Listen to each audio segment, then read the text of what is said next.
In 1718, a ship called the Protestant Caesar was drifting about 40 miles off the coast of Sierra Leone when her lookout spotted sails on the horizon.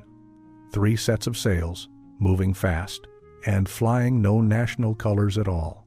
The captain, a man named William Snelgrave, had been in the Atlantic slave trade long enough to know exactly what that meant. He ordered his crew to prepare for a fight. But here is what Snelgrave did not know. The 3 ships bearing down on him carried over 300 men under the command of a pirate captain named Thomas Coughlin, and Coughlin's flotilla had just taken 4 vessels in the previous 9 days without losing a single man.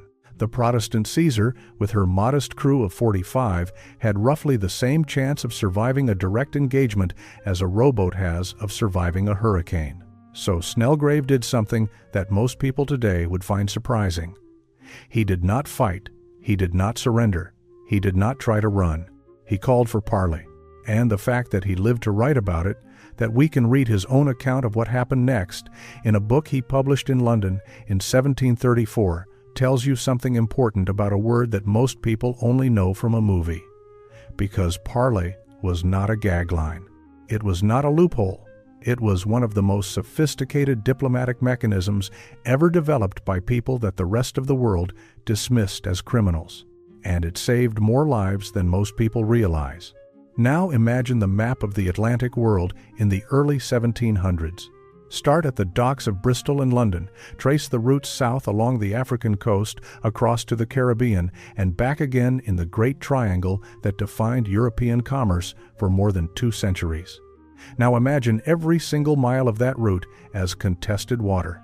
Not contested by navies, not by nation-states, but by small, fast, heavily armed vessels crewed by men who had decided that the rules of European civilization did not apply to them anymore. The Caribbean, the West African coast, the Indian Ocean, the waters off the Carolinas and Virginia, the Gulf of Mexico, the Strait of Malacca, at the height of what historians now call the Golden Age of Piracy, roughly 1650 to 1730, there was almost no trade route on Earth that was completely safe. And the men who made those routes dangerous had a problem. They needed rules. That might sound contradictory. Pirates are supposed to be the people who reject rules, who live outside the law, who answer to no one. And that is exactly the image that most popular culture has given us.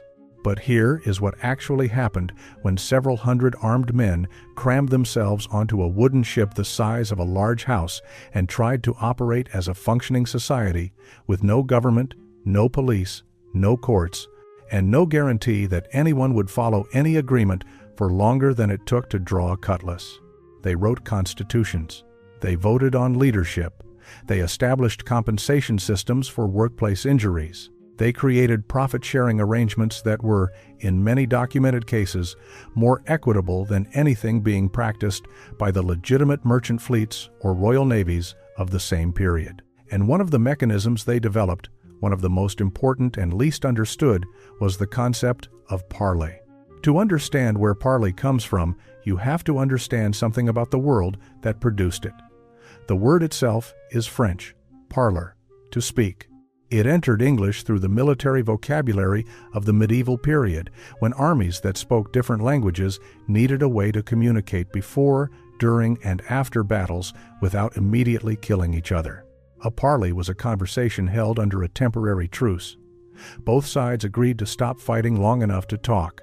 The flag of truce, the white flag, was the visual signal that someone was requesting this kind of conversation, and the rules were simple. You do not attack someone who is coming to talk. You do not use the conversation as a trick to gain tactical advantage. You listen, you respond, and then both sides go back to their positions and decide what to do next. This system worked reasonably well on land, where you could see the white flag from a distance, and both sides had time to organize a formal meeting between officers. But at sea, things were different. At sea, the distances closed fast. A ship spotted on the horizon at dawn could be alongside you by noon. There was no neutral ground to meet on, no hilltop between the armies. There was just water and wind, and the knowledge that once the cannon started firing, People were going to die in ways that were difficult to describe in polite company. A cannonball hitting a wooden ship did not just punch a hole in the hull. It sent splinters of oak flying through the air like shrapnel. Men were killed by pieces of their own ship. And if the ship caught fire, or if the hull was breached below the waterline, then everyone on board was fighting not just the enemy, but the ocean itself. So pirates, who were practical people above almost everything else, adapted the old military concept of parley into something that worked for their specific situation. And the version they created was both simpler and more radical than anything that had come before. Here is how it worked in practice. When a pirate ship spotted a potential prize, the first thing the pirates did was raise their colors. This was not the Jolly Roger in every case.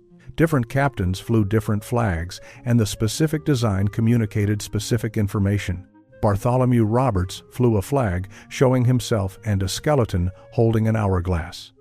Blackbeard flew a skeleton holding a spear pointed at a bleeding heart. The message was clear. We are pirates.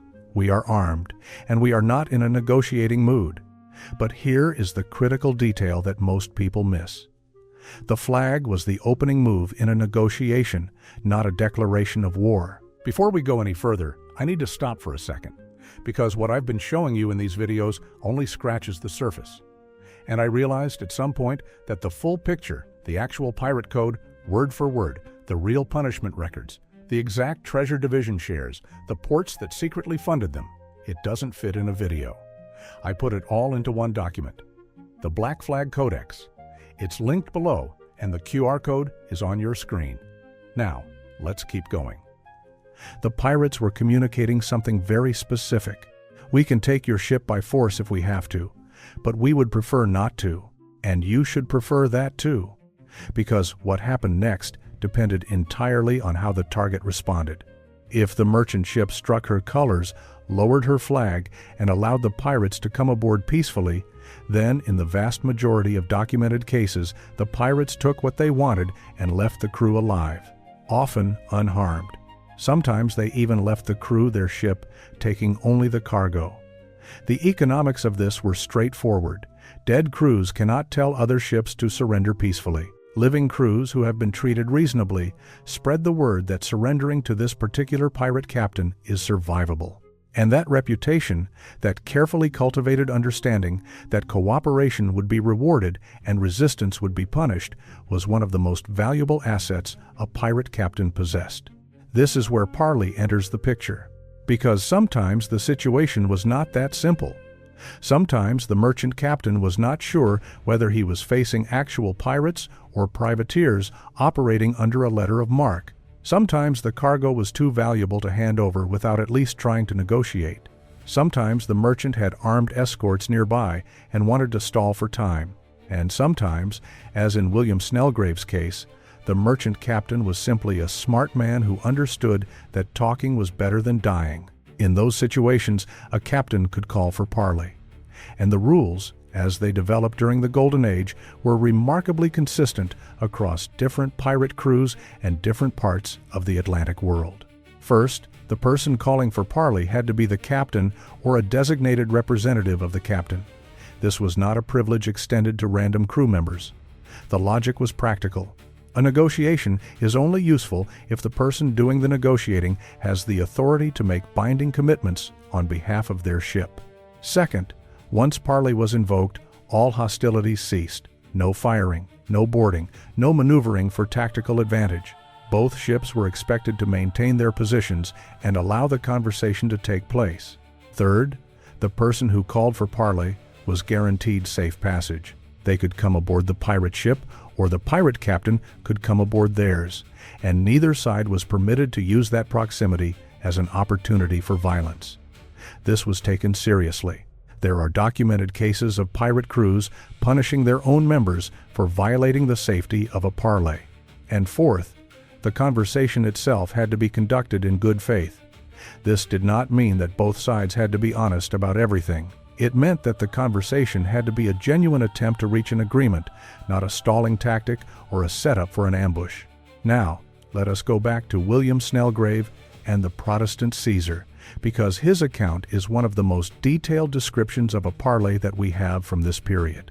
When Cochrane's 3 ships closed on the Protestant Caesar, Snellgrave's crew panicked. His first mate refused to fight. Several crew members barricaded themselves below decks. Snellgrave, standing essentially alone on the quarterdeck of a ship that had just mutinied against him in real time, made the decision to call for parley. The pirates boarded his ship. And this is where Snellgrave's account becomes extraordinary, because he describes in detail the negotiation that followed. The first pirate to reach him put a pistol to his chest. Snellgrave spoke directly to the man and told him that he was the captain, that he had called for parley, and that he expected the terms of parley to be honored. The pirate lowered his pistol. What followed was a series of conversations over the next several hours in which Snellgrave negotiated not just for his life, but for the lives of his crew, for a share of his cargo, and for the right to keep his ship. He did not get everything he asked for. The pirates took the cargo they wanted, but Snellgrave and his crew survived. They kept their ship, and Snellgrave eventually made it back to London, where he wrote his account of the whole experience, published as A New Account of Some Parts of Guinea and the Slave Trade. What makes Snellgrave's story important is not just that he survived, it is that his survival was predictable within the system.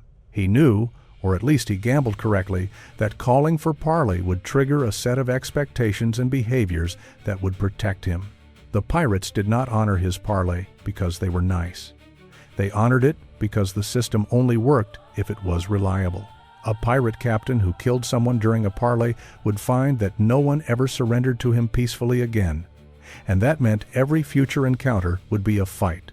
Fights meant casualties. Casualties meant fewer crew members. Fewer crew members meant weaker ships, and weaker ships meant, eventually, getting captured and hanged.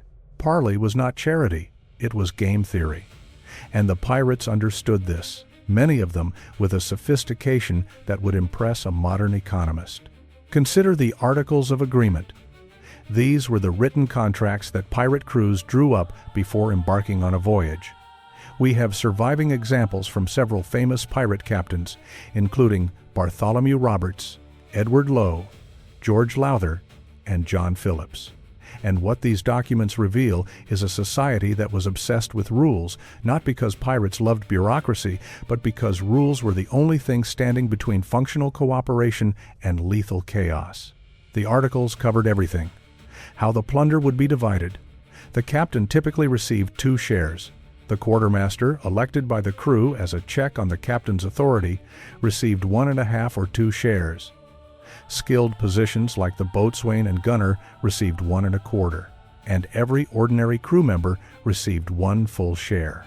Compare this to the Royal Navy, where an admiral might receive 1/8 of all prize money, while ordinary sailors received virtually nothing.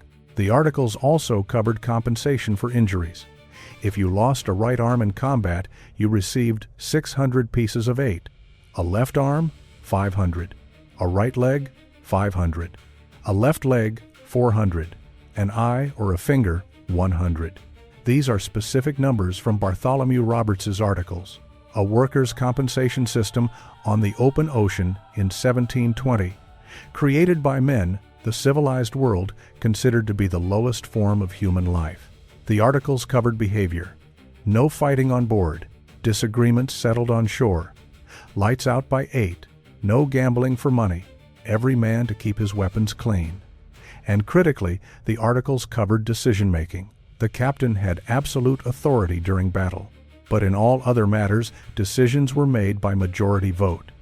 The captain served at the pleasure of the crew and could be voted out at any time for cowardice, cruelty, or incompetence. This was democracy, imperfect, violent, and practiced by people who also kidnapped and robbed for a living. But democracy nonetheless. And it existed on pirate ships decades before it existed in most of the nations whose flags those pirates were flying. Parley fit into this system as the external face of the same philosophy. Within the crew, disputes were resolved by vote or by the quartermaster's arbitration. Between ships, disputes were resolved by parley. The underlying principle was identical. Talking is better than fighting, because fighting is expensive, unpredictable, and tends to destroy the thing you are trying to acquire. But Parley was not just a tool for interactions between pirates and merchants. It was also used between pirate crews. The Caribbean in the early 1700s was not a unified pirate state. It was a loose, constantly shifting network of independent operators who sometimes cooperated, sometimes competed, and sometimes tried to kill each other. When two pirate ships encountered each other, the situation was potentially more dangerous than a pirate-merchant encounter, because both sides were heavily armed and neither had any reason to expect mercy. In these situations, parley was essential. The captains would meet, usually aboard the larger or more powerful vessel, and negotiate terms. Would they sail together for mutual protection? Would they divide a territory so they were not competing for the same prizes? Would they share intelligence about naval patrols, rich targets, or safe harbors? These conversations were the pirate equivalent of summit diplomacy, and they shaped the strategic landscape of the Atlantic for decades. One of the most famous examples involves Bartholomew Roberts himself, who was arguably the most successful pirate of the Golden Age by sheer volume of prizes taken. Roberts captured over 400 ships during his career, a number that dwarfs the accomplishments of more famous pirates like Blackbeard or Henry Morgan. And one of the reasons Roberts was so successful was that he was exceptionally good at managing relationships with other pirate captains. He used parley, formal agreements, and his reputation for honoring his word to build temporary alliances that magnified his striking power far beyond what a single ship could achieve. Roberts also demonstrated what happened when parley was violated. When a target resisted, particularly when they resisted after initially appearing to agree to terms, Roberts was ruthless.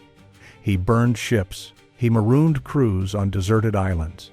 He made examples that echoed across the Atlantic shipping lanes for months. And this was not random cruelty, it was calculated. Because the system of parley only worked if there were consequences for breaking it. This brings us to one of the most misunderstood aspects of pirate violence. Modern popular culture tends to portray pirates as either lovable rogues who never really hurt anyone or bloodthirsty psychopaths who killed for pleasure. The reality, as documented in court records, trial transcripts, letters, and first-hand accounts, was more complicated and more interesting. Most pirate violence was strategic. It was violence designed to maintain the credibility of the threat that made parley work. If you knew that a particular pirate captain would let you live if you cooperated and would burn your ship if you did not, then the rational choice was obvious. And the overwhelming majority of merchant captains, faced with this calculation, chose to cooperate. The historian Marcus Rediker has estimated that the majority of pirate encounters during the Golden Age ended without significant violence, precisely because the reputation system was functioning as intended.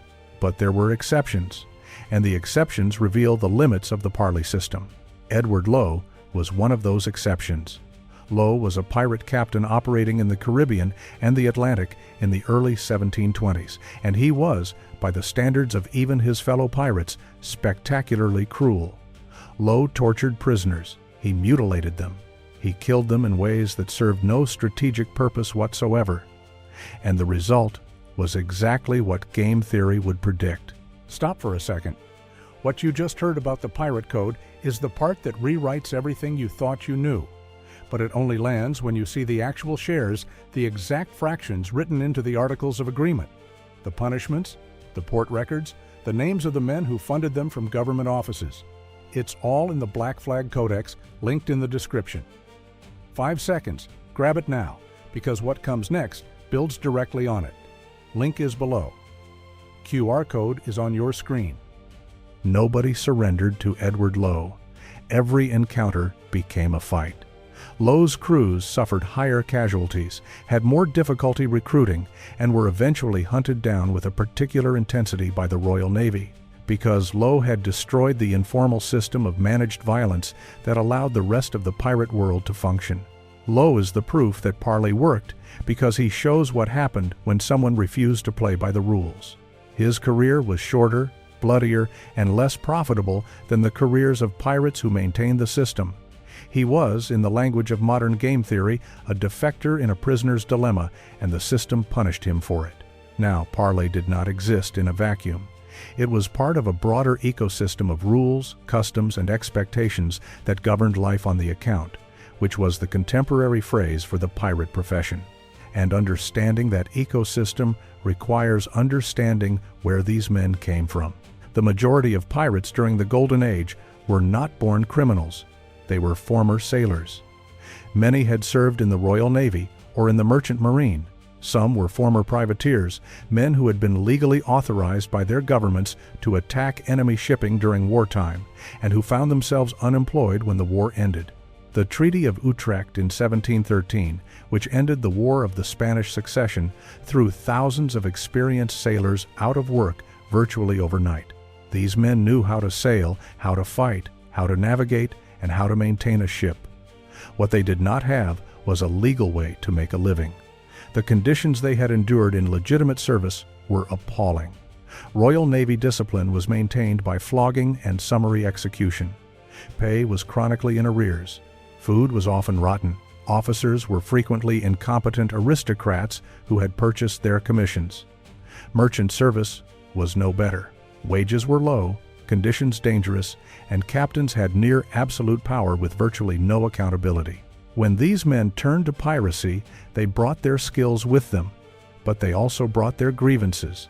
And the pirate ship, with its elected captains, its equal shares, its compensation for injuries, and its system of parley, was, in many ways, a deliberate rejection of everything they had endured in legitimate service. Parley was the external expression of an internal philosophy. We are not animals. We are not the monsters you call us. We have rules. We have order. And if you deal with us according to those rules, you will be treated better than you were treated by the captains and admirals of the nations that claim to be civilized. This is not romantic. This is documented. Take the Black Flag itself. The Jolly Roger, in its various forms, was a communication device. When a pirate ship raised the Black Flag, it was sending a specific message. We are pirates. We intend to take your ship. But we are offering you terms. The red flag was different. The red flag meant no quarter, no parley, no negotiation. If the red flag went up, it meant the pirates intended to kill everyone on board, regardless of whether they surrendered. And the crucial point is that the Black Flag always came first. The pirates always offered the option of cooperation before escalating to the threat of total violence. The red flag was reserved for situations where the target had already refused to cooperate, or where the pirates had specific reasons for wanting to send a message. This two-flag system was, in effect, a visual language for the parley process. Black flag equals we want to talk. Red flag equals talking is no longer an option. And the merchant captain who understood this language had a much better chance of surviving the encounter than the one who did not. There were also cases where parley was used not to avoid violence, but to manage its aftermath. After a ship was taken, the pirate captain would sometimes hold a parley with the captured crew to determine which of them would be invited to join the pirate company and which would be released or marooned. This was not always voluntary. There are documented cases of skilled sailors, particularly carpenters, surgeons, and navigators, being compelled to join pirate crews because their skills were too valuable to lose. But even in these cases, the form of the negotiation was maintained. The pirate captain made an offer. The captured sailor responded. Terms were discussed, and an agreement, however coerced, was reached. The pirate surgeon Alexander Exquemelin, who sailed with Henry Morgan in the 1660s and 1670s, left one of the earliest accounts of how these negotiations worked. Captured crews were assembled. The pirate captain or quartermaster would address them. Terms would be presented. Questions would be allowed, and then each man would choose. This formality served a practical purpose. A man who joined voluntarily was more likely to be a reliable crew member than one dragged aboard in chains. The parley format, even in this coercive context, produced better outcomes than pure force. But nothing lasts forever, and the system of parley eventually collapsed for reasons that were, in retrospect, inevitable. The first pressure was external. The colonial powers, particularly Britain, began investing serious resources in anti-piracy operations. Woodes Rogers was appointed Royal Governor of the Bahamas in 1718 with a specific mandate to eliminate piracy. Rogers brought a dual strategy that was, in its own way, a form of parley on a national scale, a royal pardon for any pirate who surrendered voluntarily, and execution for anyone who did not. It worked. Hundreds of pirates accepted the pardon. The ones who refused, like Charles Vane, were hunted down and hanged. The system of pirate parley depended on the pirates having enough power to make their threats credible. When the full weight of the British Empire was brought to bear, that power evaporated. The second pressure was internal. As the Golden Age progressed and the risks increased, the quality of people entering piracy declined. The early pirates, the men who had served in legitimate navies and merchant services, understood discipline and honored agreements because they understood that cooperation was more profitable than chaos. The later pirates, many of them desperate men with fewer skills and fewer options, were less reliable. They were more likely to violate parley, more likely to engage in gratuitous violence, and more likely to destroy the reputation systems that had made the whole enterprise function. Edward Lowe, whom we discussed earlier, was a symptom of this decline. So were several others whose names have been lost to history because their careers were too short and too destructive to leave much of a record. The third pressure was legal. The British Admiralty began prosecuting pirates with a new intensity after 1700, and the trials produced a mountain of documentation that gives us much of what we know about pirate life. But the trials also served a propaganda function. By portraying pirates as monsters, as enemies of all mankind, the Admiralty made it politically easier to execute them and economically easier to justify the expense of hunting them. The nuances of pirate governance, the democracy, the equitable pay structures, the system of parley were erased in favor of a simpler narrative.